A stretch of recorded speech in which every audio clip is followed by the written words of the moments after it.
Daniel Andrews, as you know, has been a dominant figure nationally over the past year. The Victorian Premier has wielded an influence and become a household name right across the nation during the pandemic in a way that state premiers seldom do. Now, in large part, this has been because of his mismanagement of hotel quarantine and his over-the-top extreme reactions through lockdowns, curfews and his ring of steel to the pandemic in his state. Nonetheless, while people like me have criticised him, and we stand by those criticisms, his tireless work ethic has been obvious, along with the fact that his government looks as much like a one-man show as any government can. But he's currently in a bad way. Early in the week, he fell down some stairs at a Mornington Peninsula beach house, and the news has been deeply worrying since. He's been in intensive care with broken ribs and spinal damage, transported by ambulance from a local hospital to the Elsworth hospital in Melbourne. As you can see in this statement yesterday, the hospital says the Premier is in a stable condition, still in intensive care and under the intense care of orthopaedic and trauma specialists. There's no immediate plan for surgery. Daniel Andrews tweeted that statement out yesterday, and he shared his heartfelt thanks to the hospital team for their great care and stressed his gratitude. Now, this is a shocking situation for a relatively young and seemingly fit bloke to be in, and we wish Daniel Andrews the very best and speediest recovery possible in what must be a really traumatic time for him and his family. But we also have to discuss the implications of all this for Victoria and the pandemic response, because as I said before, his leadership has been central to everything that's transpired in his state for years. I'm joined now by Sophie, Elsworth, a national personal finance writer and a Melbourne-based columnist at News Corp. Good to talk to us, Sophie. First up, what is the latest word on Daniel Andrews from a medical point of view? There are reports that there's a cracked vertebra involved, and that he could be incapacitated for months rather than weeks. Well, the reports are obviously changing as the days roll on after this accident that Daniel Andrews had, Chris. But just before I came on air, the latest reports I've seen is that he won't be having surgery for now, but obviously issues with his vertebrae. And it's incredibly serious what he has done. So everyone's sort of watching this very closely, obviously, because as we know, Daniel Andrews is a very tough man. His work ethic, you cannot deny his work ethic. We saw that throughout the pandemic, despite the failures that did happen under his watch.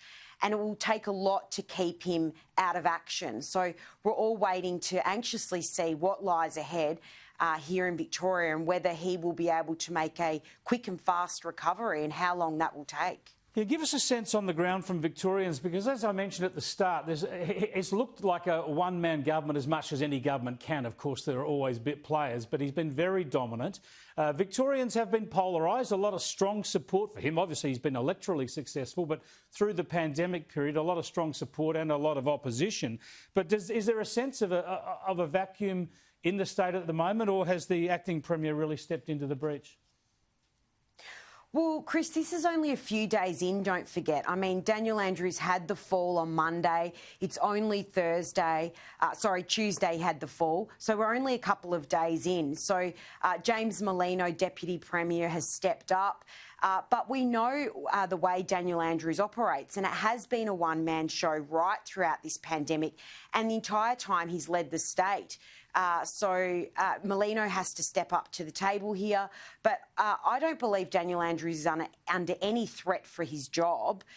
He's incredibly popular down here, Chris. I mean, he's still got 55 of the 88 lower house seats here in Victoria, and it might be difficult for people interstate to fathom his popularity, given we had the longest lockdown.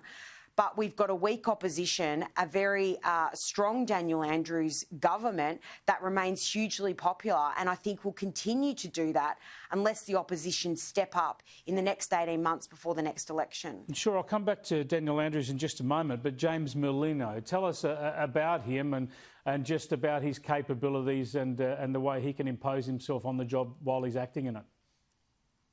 Well, he's obviously Deputy Premier. His portfolio is the education portfolio. He's one of Daniel Andrews, I suppose the way you could put it, yes men. I mean, we know a lot of people don't tackle Daniel Andrews. He's a powerful figure. He has people beside him that, you know, toe the line and stick with him. We've seen that. Aside from a few ministers, and one being Jenny Mikakos, that Daniel Andrews effectively got rid of last year during this crisis. James Molino doesn't have those, you know, strikes against his name. A lot of people might not know much about him. He obviously stepped up in the press conferences when education announcements were made. But the good thing with him is he doesn't have a bad rap sheet. And I think, you know, if anyone's to step up to the job, it's obviously going to have to be the Deputy Premier, but all eyes will be on him as to whether he is capable and Premier material potentially. Yeah, now let's get back to Daniel Andrews, relatively young, such a strong figure.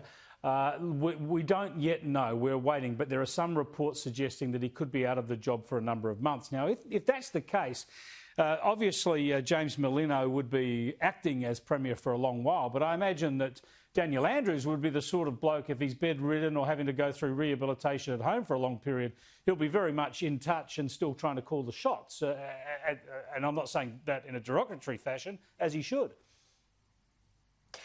I think, Chris, you're absolutely right there. I mean, Daniel Andrews is a incredibly dominant figure. We know that. Nothing goes under his nose without him paying attention.